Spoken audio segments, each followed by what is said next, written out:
Hello dear student, आज हम fourth poem पढ़ेंगे, a thing of beauty.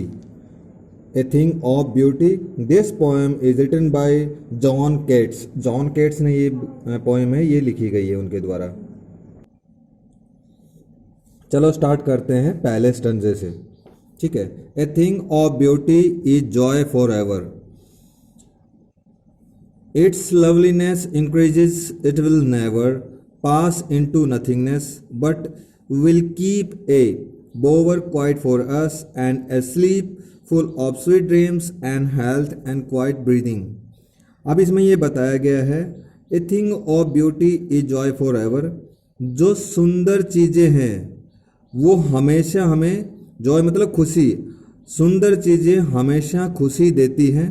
It's loveliness increases, और उसकी जो लवलीनेस होती है, उसकी जो सुंदरता होती है वो हमेशा बढ़ती ही रहती है। It will never pass into nothingness but will keep a बोवर quite for अस। ये कभी भी ख़त्म होने वाली नहीं है। नथिंगनेस मतलब ख़त्म होना, ये कभी भी ख़त्म होने वाली नहीं है। बट मतलब परंतु it will keep a बोवर quite for अस, बाकी ये बढ़ती ही रहेगी। बोवर का मतलब होता है, बोवर means A cluster of trees, वृक्षों का झुंड। एंड क्वाइट का मतलब होता है पीसफुल, शांति। यहाँ पे बोवर क्वाइट फॉर अस, कि ये हमेशा, ये जो सुंदरता बताई गई है कि ये पेड़ों का झुंड, छाया वाला जैसे पेड़ का झुंड होता है, हम उसके पास जाते हैं तो हमें एक अलग से ही सुख और शांति और पीस का अनुभव होता है। तो वही एक खुशी की तरह है। अब क्या क्या चीज़ हमारे लिए खुशी है, और जो चीज़ हमें खुशी देती है वही चीज़ हमारे लिए सुंदर होती है। A bower of quiet for us and a sleep full of sweet dreams. एक ऐसी नींद जिसमें हमें अच्छे अच्छे सपने आते हैं, वो भी सुंदर है। And health and quite breathing, और ऐसी सुख ही भरी, ऐसी स्वस्थ देने वाली नींद जिसमें बहुत अच्छे अच्छे सपने आए और बहुत चैन की सांस आए, वो हमारे लिए एक सुंदरता की निशानी है। अभी इसमें जो सेकंड स्टंजा है उसमें यही चीज बताई गई है। Therefore on every marrow we are wreathing a flowery band to bind us to the earth, spite of despondence of the inhuman dearth of noble nature, of the gloomy days, of all the unhealthy and over darkened ways made for our searching। इसमें ये बताया गया है, therefore इसीलिए, on every marrow का मतलब होता है मॉर्निंग, इसलिए हम प्रत्येक सुबह जो होती है, we are wreathing a flower, wreathing का मतलब होता है प्रिपेयरिंग, बनाना। क्या? फ्लावरी बैंड, बैंड होता है जो माला होती है ना, जो फूलों की माला होती है उसको। तो इसलिए हम हर मॉर्निंग में सुबह एक फूलों की माला बनाते हैं। To bind us to the earth, ताकि हम इस धरती से, इस संसार से, इस समाज से जुड़े रहें। स्पाइट ऑफ डिस्पोंडेंस, डिस्पोंडेंस का मीनिंग होता है बच्चों निराशा, डेस्पायर, कि चाहे कितनी भी निराशा हो। Of inhuman dearth, of noble nature, Nobel nature होते हैं अच्छी नेचर के आदमी, अच्छे स्वभाव के आदमी। डर्थ होती है कमी, अच्छे आदमियों की जो कमी है आज की डेट में। इन ह्यूमन उसको क्यों बताया गया है? क्योंकि लोग अच्छे लोग होते हैं वही ह्यूमैनिटी को रिप्रेजेंट करते हैं, लेकिन जो अच्छे लोग नहीं हैं वो इन ह्यूमन हैं।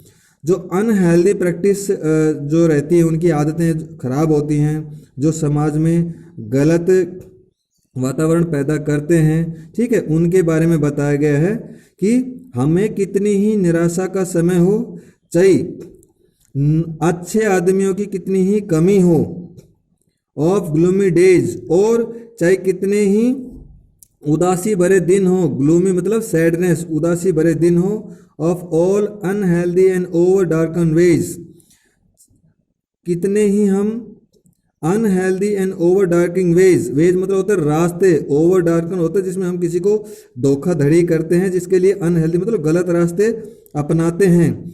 ये शब्द होने के बावजूद भगवान ने हमें मेड फॉर आवर सर्चिंग, ये सब होने के बावजूद जो सुंदरता है उसको हमें खोजने के लिए बनाया गया है। ताकि मतलब ये कहने का मतलब इसमें ये बताया गया है कि सुंदरता खोजने के लिए बनाई गई है। मेड फॉर आवर सर्चिंग, हमें खोजना पड़ेगा, चाहे कितनी ही अनहेल्दी प्रैक्टिसेस चल रही हो इस समाज में, चाहे नोबल आदमी, अच्छे आदमियों की कितनी ही कमी हो, चाहे उदासी भरे दिन हो, इन सब के बावजूद हमें अपनी जो सुंदरता है, अपनी जो खुशी है, वो हमें ढूंढनी पड़ेगी। चलो अभी थर्ड स्टैंजा पढ़ते हैं। Yes in spite of all, हाँ ये सब होने के बावजूद, मतलब कितनी ही बुरी चीज़ें होने के बावजूद, चारों तरफ से ही सैडनेस हो, ठीक है, और बुरे रास्ते हों, ये सब होने के बावजूद फिर भी some shape of beauty moves away the pall. Pall के मतलब होता है बच्चे, पाल का मीनिंग होता है कवर, चादर। लेकिन फिर भी जो सुंदरता है ये आगे बढ़ती रहेगी और ये बुराइयों की चादर को उठा देती है। फ्रॉम आवर डार्क स्पिरिट्स, किससे उठा देती है? डार्क स्पिरिट्स हमें बताया गया है कि उदास भरी आत्माएं, उदासी आत्माएं जो हमारी हैं, ये सब होने से जिस जिस लोगों की आत्मा थोड़ी उदास हो गई है, उसके ऊपर से जैसे ही ये ब्यूटीफुल कोई चीज़ हमारे सामने आ जाती है तो उससे वो सब चीज़ें भुला देते हैं हम बुराइयों को। सच ए सन, अब क्या क्या अच्छी चीज़ें हैं उसके बारे में कवि ने बताया गया है। सन है वो भी सुंदर है, मून भी सुंदर है, ट्रीज ओल्ड, और पेड़ तो सारे सुंदर है, चाहे वो पुराने हों, चाहे वो यंग हो, या फिर स्प्राउटिंग ए सैडी बून, चाहे वो अभी स्प्राउटिंग हो रहा हो, चाहे अभी नया नया उग रहा हो, और ये सब छाया देने वाले हैं। छाया हमेशा ही हमें सुख देती है। बून का मतलब होता है बच्चे वरदान, ब्लेसिंग, कि बून हमेशा, ये सब हमारे लिए एक वरदान है।